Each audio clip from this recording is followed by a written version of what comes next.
Hi guys, मैं हूं महमूद अहमद मंसूरी और पायनियर इंग्लिश क्लासेस में आपका स्वागत है। डियर स्टूडेंट्स, आज हम आर्टिकल पार्ट 4 में स्टडी करेंगे पिछले 12 वर्षों में कक्षा 10वीं और 12वीं की बोर्ड एग्जाम में जो सेंटेंसेस आए हैं उनको सॉल्व करके देखेंगे और ए, एन और दा के नियमों को एक बार फिर से हम सरसरे तौर पर दोहराएंगे। देखते हैं, हम फटाफट एक बार सारे नियमों को दोहरा लेते हैं विदाउट एग्जाम्पल के। आर्टिकल दा का नियम है जल, थल और आकाश की सभी बड़ी चीज़ों के लिए हम इसका यूज़ करते हैं। दूसरा, समस्त पदों, राजनीतिक पार्टियों, समस्त अखबारों, पत्रिकाओं, समस्त भौगोलिक दिशाओं, समस्त धार्मिक एवं ऐतिहासिक महत्व की किताबों, इमारतों तथा समस्त हवाई जहाज़ों, पानी के जहाज़ों में रेलों के नाम के पूर्व भी हम दा का प्रयोग करते हैं। रूल नंबर 3, एडजेक्टिव की सुपरलेटिव डिग्री के पूर्व तथा जब दो कॉम्परेटिव डिग्री एक ही वाक्य में साथ साथ आए तब हम दोनों के पहले दा का प्रयोग करते हैं। आप जानते हैं सुपरलेटिव डिग्री के लास्ट में या तो ईएसटी लगता है या पहले मोस्ट लगता है, और कॉम्परेटिव डिग्री के लास्ट में ईआर या पहले मोर लगता है। रूल नंबर 4, जब एक वचन जातिवाचक संज्ञा सारी जाति का बोध कराए, जैसे एक ही चीज से उसके जाति की सारी चीजों के गुण या अवगुण पता चले तो दा लगाते हैं। जब दो व्यक्तिवाचक संज्ञाओं की तुलना हो, प्रॉपर नाउन्स की तुलना हो, अर्थात दो व्यक्ति या स्थानों की तुलना हो, तो हम बाद वाले के साथ दा लगाते हैं। जब कोई चीज अपने आप में दुनिया में केवल एक ही हो, अपने जैसी एक ही हो, उस यूनिक चीज के लिए हम दा का प्रयोग करते हैं। नेक्स्ट देखते हैं, रूल नंबर 5, जब किसी संज्ञा या घटना के बारे में हम पहले से जानते हो तो हम उसके पहले दा लगाते हैं। उस घटना ए या एन लगाने के बजाय दा लगाते हैं। जब किसी संज्ञा का एक से अधिक बार वर्णन करना हो तो भी हम दा का प्रयोग करते हैं। पहली बार में ए या एन में से लगता है और उसके बाद हम दा का प्रयोग करेंगे। रूल नंबर 6, सामान्यतः प्रीपोजिशन जो है इन, ऑन, अपॉन, अंडर, ओवर आदि के पश्चात भी हम अक्सर आर्टिकल दा का प्रयोग करते हैं। इसमें नोट खास बात यह थी कि सामान्यतः किसी व्यक्तिवाचक संज्ञा प्रॉपर नाउन के पहले कोई आर्टिकल नहीं लगता है, लेकिन यदि किसी देश या प्रांत का भौगोलिक नाम हो या उस नाम के साथ स्टेट्स, किंगडम या रिपब्लिक शब्द आए या उसका नाम प्लूरल बहुवचन में हो तो हम उसके पहले आर्टिकल दा का प्रयोग करते हैं। नेक्स्ट देखते हैं, अब हम वो चीज देख लेते हैं जहां हम आर्टिकल दा का प्रयोग नहीं करते हैं। नियमों में किसी भी देश का नाम, भाषा का नाम, स्थान का नाम या भोजन के नाम के पहले हम दा का प्रयोग नहीं करते हैं। व्यक्तियों के नाम, दुकानों के नाम, वर्ष का नाम या व्यवसायों के नाम के पहले भी दा का प्रयोग नहीं करते हैं। कोई उपाधि जब किसी नाम के साथ आ जाए या कुछ अनकाउंटेबल नाउन, अगणनीय संज्ञाओं के पहले भी हम दा का प्रयोग नहीं करते हैं। अधिकार सूचक सर्वनाम, इसमें अपोस्ट्रोफी लग जाता है, उन सर्वनाम, उन प्रोनाउन के साथ और उन नाउन के साथ भी हम यूज नहीं करते हैं दा का। वैसे पजेसिव प्रोनाउन में my, our, your, their, his, her आते हैं। इसके अलावा अपोस्ट्रोफी लगने के बाद कोई नाउन आती है तो भी दा नहीं लगाते हैं। सिंगल यदि किसी पहाड़ का नाम हो या किसी चोटी का नाम हो या झील का नाम हो या द्वीप का नाम हो तो नहीं, बल्कि इनकी श्रृंखला हो तो हम दा का प्रयोग करते हैं। अधिकतर नगरों, गलियों, स्थानों और हवाई अड्डों के नाम के पहले भी हम दा का प्रयोग नहीं करते हैं। किसी स्थान का काम पूर्व निर्धारित हो, जैसे कि मान लिया हॉस्पिटल इलाज करवाने के लिए होता है, स्कूल या कॉलेज पढ़ाई के लिए होता है, जेल कैदियों को रखने की जगह होती है, यदि यहाँ हम इसी काम से जाते हैं तो दा नहीं लगेगा, अन्य किसी काम से जाएंगे तो दा लगेगा। इसके अलावा हमने ए और एन को देखा था, पहले अक्षर की साउंड वावेल साउंड आती है, आ से लेकर आह तक आती है, स्वर ध्वनि आती है तो हम ए का यूज करते हैं। और यदि पहले अक्षर की आवाज का से ज्ञा तक आती है, कॉन्सोनेंट साउंड आती है तो हम एन का यूज करते हैं। लेकिन इसकी एक शर्त ये थी, ये केवल सिंगुलर काउंटेबल के लिए ही यूज किए जा सकते हैं ए और एन, जबकि दा का प्रयोग किसी के लिए भी किया जा सकता है, सिंगुलर या प्लूरल के लिए, काउंटेबल, अनकाउंटेबल के लिए। अब हम रियल एक्सरसाइज देखते हैं। अब की एक्सरसाइज मैं कुछ डिले करके रिक्त स्थान बताऊंगा, आप प्लीज तब तक अपने आंसर को सोच ले। ए, एन और दा तीनों में से किसी एक से फिलअप करना है। Fill in the blanks with article a, an, the. पहला आपका, copper is useful metal, a useful metal. Next, he is honour to his profession, क्या आएगा? सही सोचा आपने, एन ऑनर, एच साइलेंट है यहाँ पर।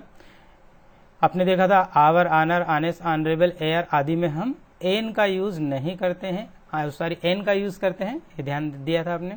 नेक्स्ट, सिलोन इज आइलैंड, क्या आ जाएगा यहाँ पर? An island. सिलोन श्रीलंका का पुराना नाम है, एन आइलैंड। इसी तरह से next, the farmer bought cow and ox, सोचिए जल्दी जरा, क्या आ जाएगा? Yes yes, a cow and an ox, correct. Next देखते हैं, fifth, Ganga is a sacred river, yes, सोचिए क्या आएगा? Yes, the Ganga is a sacred river. बड़ी एवं पवित्र नदियों के पहले हम द का प्रयोग करते हैं। नेक्स्ट, जल के समस्त स्रोतों के लिए बड़े जो होते हैं उनके लिए द लगाते हैं। My uncle is university professor. Yes yes, right, क्या आएगा? A, correct. A university professor, confuse नहीं हो, प्रोफेसर के पहले यदि रिक्त स्थान होता तो दा हो सकता था, लेकिन यहाँ यूनिवर्सिटी के पहले तो a university professor. Next, he is M A in English. यह शॉर्ट फॉर्म के बारे में आपको बताया था, उच्चारण सुनकर लगाते हैं। आ से हा तक की आवाज आ रही या का से ज्ञा तक की आवाज आ रही, देखिए एम ए। यस यस, सही सोचा। एन एम ए बहुत बार पूछा गया एग्जाम में, an M A in English. Next, the sun sets in west. Yes, क्या आएगा?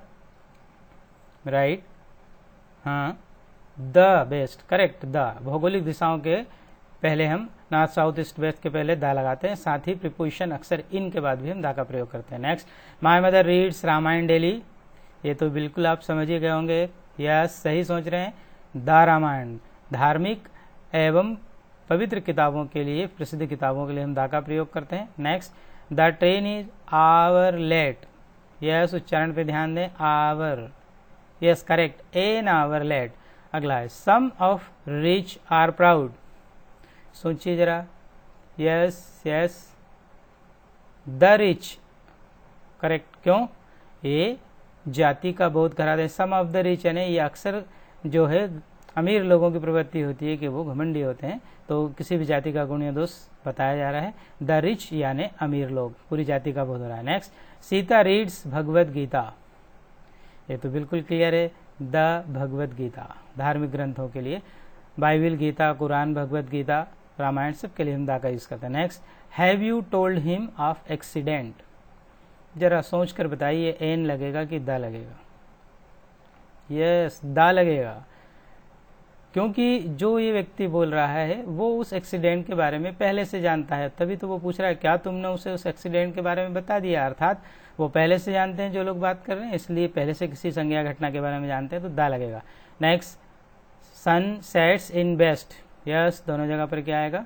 करेक्ट, द सन समस्त आकाशीय पिंडों के लिए द का यूज करेंगे, और द बेस्ट भौगोलिक दिशाओं के लिए द लगाएंगे, करेक्ट। नेक्स्ट है, Tokyo is London of east. Yes, ठीक से सोच कर बताएं। चलो, पहले द आएगा, लेकिन क्यों? क्योंकि दो स्थानों की तुलना हो रही है, टोक्यो और लंदन की, और इधर ईस्ट भौगोलिक दिशा, इसलिए द लगेगा। यानी दोनों फिल इन द ब्लैंक्स में क्या आएगा? द आएगा। Tokyo is the London of the east. Tokyo Japan की बहुत ही आधुनिक शहर और राजधानी है, और इसी तरह से लंदन भी जो है आधुनिक शहर है। इन दोनों की तुलना की गई, लंदन टोक्यो से बड़ा है, इसलिए Tokyo is the London of the east. देखते हैं नेक्स्ट एक्सरसाइज।